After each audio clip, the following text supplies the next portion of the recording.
It's the Real Estate Podcast, brought to you by ANZ Home Loans for financial well-beings. And welcome to another episode of the Real Estate Breakfast, available on iHeartRadio every morning and on Spotify and Apple and wherever you get your podcast from.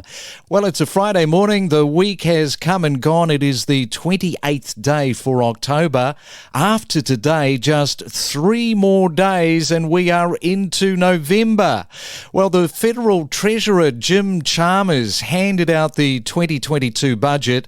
The housing component is big, it's bold, it's ambitious, it's never been done before.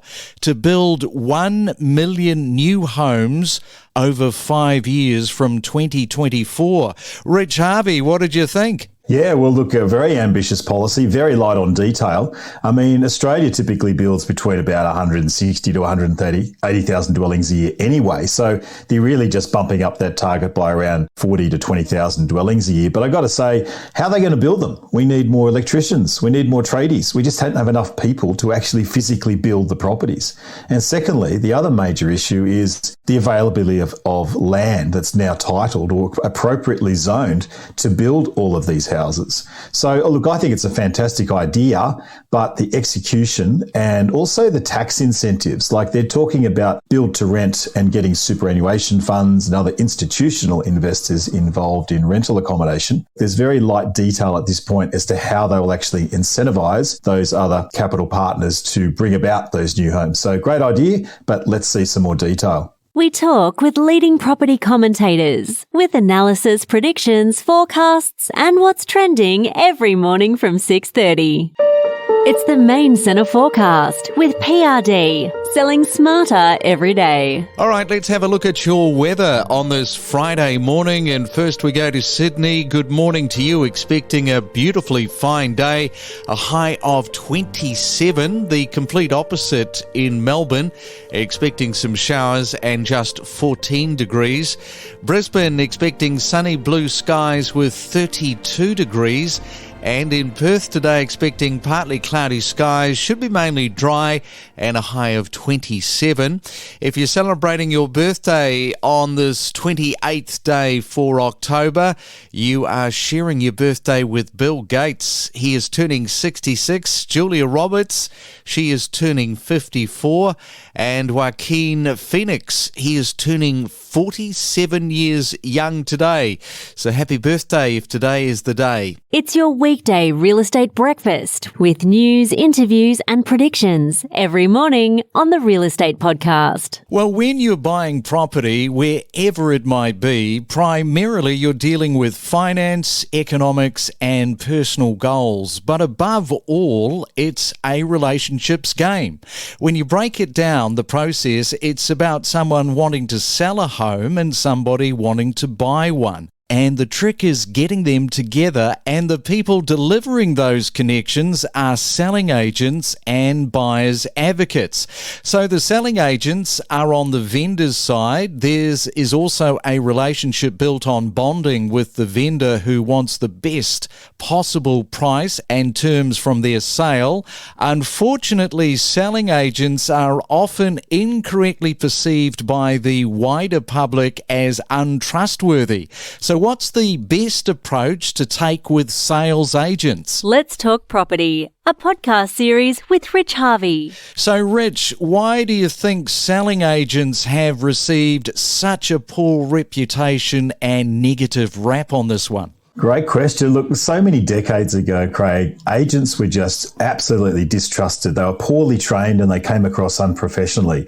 You know, there was that negative stereotype of that Gold Coast agent in their white safari suit, gold leather chains, driving a Mercedes coupe. And there was often many cruel jokes made about agents, like this one: how do you know when an agent's lying? When they're moving their mouth. I mean, that's just really cruel. But most people dislike agents because they just keep missing out on properties and they think the agent should be doing them a favour. And agents tend to play this game of cat and mouse with asking prices. They tend to give really vague answers when you ask them, what price is the vendor seeking? And they really don't answer you directly. But look, that's all a negative rap. But I can tell you in my experience in dealing with the vast majority of selling agents that I personally know, they're an absolute pleasure to deal with. They're absolutely hardworking professionals. They dress well, they abide by a code of conduct, they respect the laws, and they do their role really well for the vendors. So unfortunately, agents just traditionally have been really way down on the trust scale. You know, there used to be that Roy Morgan research, and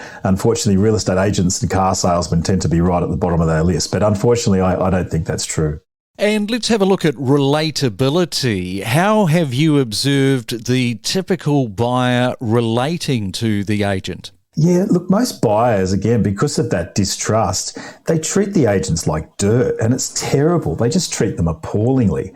Here's the rub, right? If you're a buyer, you've got to relate to the agents. You know, you've got to get inside their head and treat them with respect. If you treat them with contempt, it's just going to put them offside. And if you try to do what I call power moves and try to sort of, get around them, it's just going to work against you in the negotiations. So I would say you've got to look them in the eye.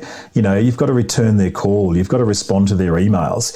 If you just ignore them, then they're not necessarily going to treat you that well. So some agents, are really difficult to deal with, and they've got egos the size of elephants, but others are really delightful to work with. So look, my advice is just to be straightforward, tell the agent if you're interested, and treat them as a professional, just like you'd like to be treated. They're a human being, they've got families, so, they're just another professional doing their job.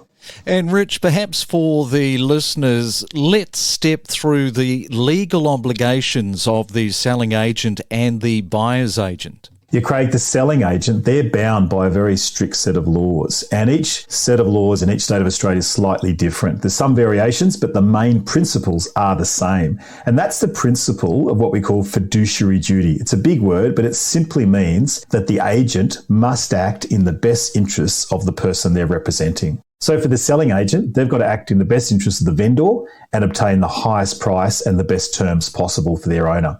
Now, for the buyer's advocate, we also have very strict obligations to act in the best interests of the purchaser at all times.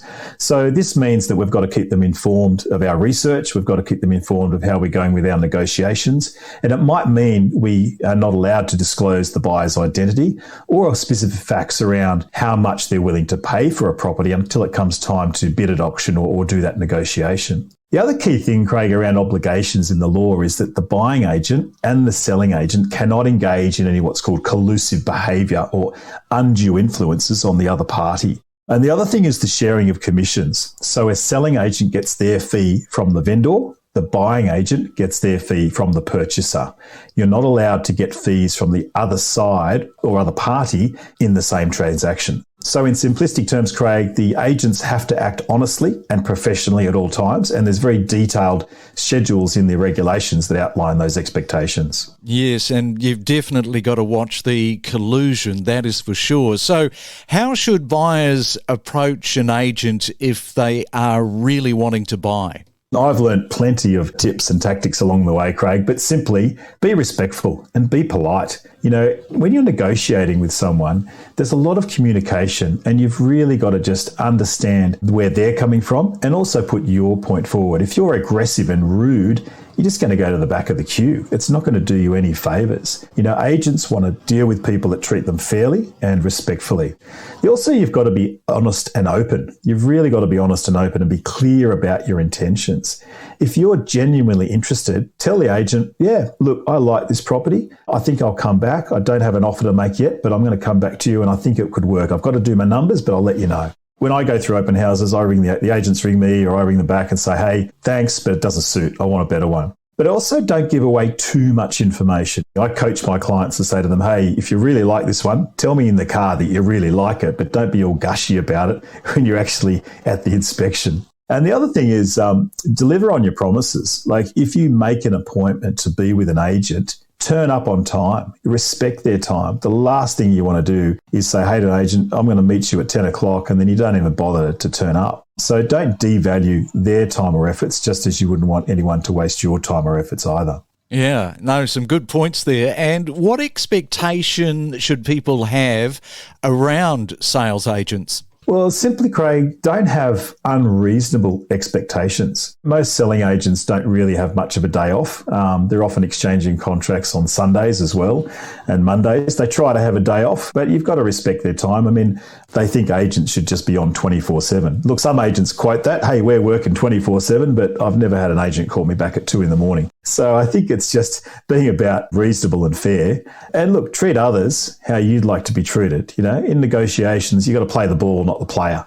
When we're dealing with agents, we know how they think. We know what we call their modus operandi. We know what's going to work in terms of communication and how to get through to them and how to play the game to get the best result when we're negotiating for a client. That's a good one. Play the ball, not the player.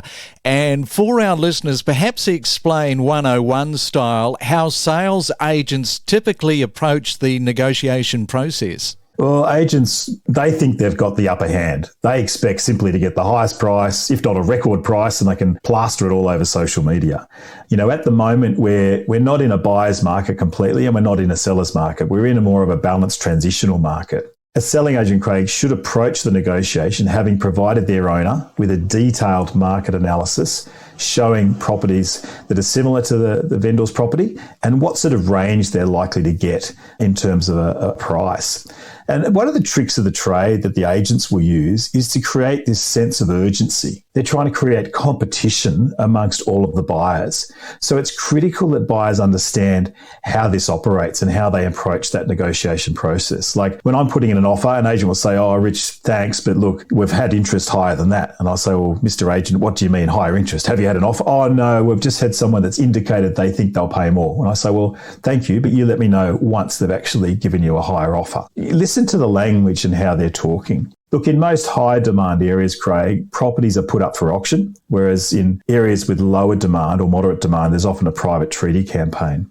But the trap right there for the unsuspecting buyer is that they think the selling agent is working for them. You've got to understand the selling agent doesn't work for you as the buyer. They're working, their ultimate master is the owner. So as buyer's agents, we know how those agents think and we know the tactics of local agents. Some will price the property very close to what it's going to sell for.